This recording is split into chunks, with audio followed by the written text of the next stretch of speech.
السلام عليكم ورحمة الله وبركاته. اللهم صل وسلم وبارك على نبينا محمد وعلى آله وأصحابه أجمعين. عاملين ايه يا حبيب قلبي؟ من آخر فيديو آخر وصفة يا رب تكون جربتوها وتكون عجبتكم. متنسوش بقى في لايك وشير وكومنت حلو تشجيعا منكم ليا، فضلا وليس أمرا. النهاردة كده معانا وصفة حلوة وهي الستريبس. معايا هنا نص كيلو بانيه، بس البانيه هنا متقطع تخين شوية مش رفيع، تمام. وبقطعه كده شرايح زي الحجم اللي انا عايزاه، يعني شرايح بالطول كده. وهنا عندي بعد ما قطعته طبعا وغسلته كويس عندي 5 معالق دقيق كبار. الدقيق ده هيتبهر، حطيت له ملح وحطيت له فلفل اسمر وحطيت له بهارات فراخ وحطيت له بابريكا وتوم باودر وبصل باودر، واحط له كاري واحط له كركم و حبة خل كده صغيرين، وازود بقى بالمية. اخليها كده عجينة عاملة زي بتاعة عجينة القرنبيط كده يا حبيب قلبي، او اخف شوية سيكة، تمام. طبعا بقلب كل الكلام ده كويس ومخليش كلكع دي على قد ما اقدر، واروح منزلة فيها قطع الفراخ اللي احنا قطعناها، وكل قطعة بنزلها بغلفها بالغلاف دوت واخليها كده منقوعة في التلاجة حوالي من ساعة لساعتين اقل حاجة. هنا بقى بعمل الكفر اللي من بره دقيق ونشا، معايا زي ربع كوباية نشا كده على كمية الدقيق دي، زي مثلا كوباية ونص دقيق. وحطيت بيكنج باودر، كيس بيكنج باودر، وحطيت فلفل اسمر، وكل اللي حطينا البهارات اللي في هنا جنزبيل وتوم باودر وبصل باودر، كل البهارات اللي حطيناهم في المادة اللي هي التتبيلة اللي من جوه ونحطها في الكفر اللي من بره، تمام.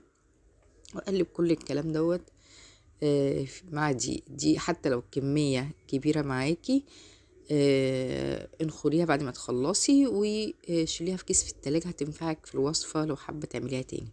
هنا حطيت بابريكا، بهارات فراخ، كل بقى اللي حطيناه بقى بهارات من جوه في التتبيلة هنحطها برضو في الكفر، تمام، في الكفر الدقيق.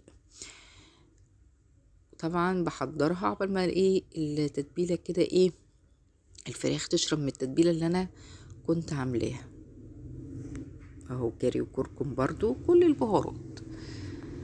طبعا البهارات دي حلوة هتطعم لي، طبعا هتبقى متشربة الفراخ من جوه، والكفر برضو يبقى متشرب، يبقى كده ايه في توازن في الفراخ من نفسها وفي القشرة او الكفر اللي هيبقى من بره.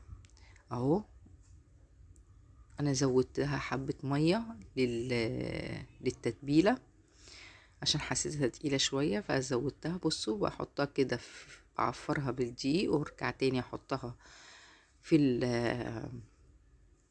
التتبيلة اللي هي السايلة، واروح راجعة تاني في الدقيق اللي انا عاملاه بالتتبيلة. بصوا كده بنفضها كده علشان تديني الشكل اللي هو بتاع الستريبس او بتاع كنتاكي كده، تمام. هخلص بقى الكمية كده مع نفسي يا حبايب قلبي، وتعالوا نروح بقى على الزيت نشوف هيتحمر ازاي. طبعا الزيت هيبقى سخن، ولكن ما يبقاش سخن قوي قوي قوي بدرجة ان هو يحمر لي الكفر. هنوريكم شكلها اهي، ما يبقاش يعني بصوا ما يبقاش يحمر لي الكفر بسرعة ويبقى من جوه الفراخ تبقى بتاعتي نية. انا نزلت كده اهو، بسم الله ما شاء الله، جميلة جميلة جميلة. بصوا، وبطلعها طبعا على مصفى، ما تطلعهاش على طبق او على مناديل، لمصفى عشان لو فيها اي بواقي زيت. والحركه اللي انا حطيتها في الدقيق ورجعتني في التتبيله السايله والدقيق بتخلي الكفر بتاعك دبل، وبتخليه كده منفوش وحلو زي ما انتم شايفينه، بسم الله ما شاء الله. بصوا جميله، جربوها بقى.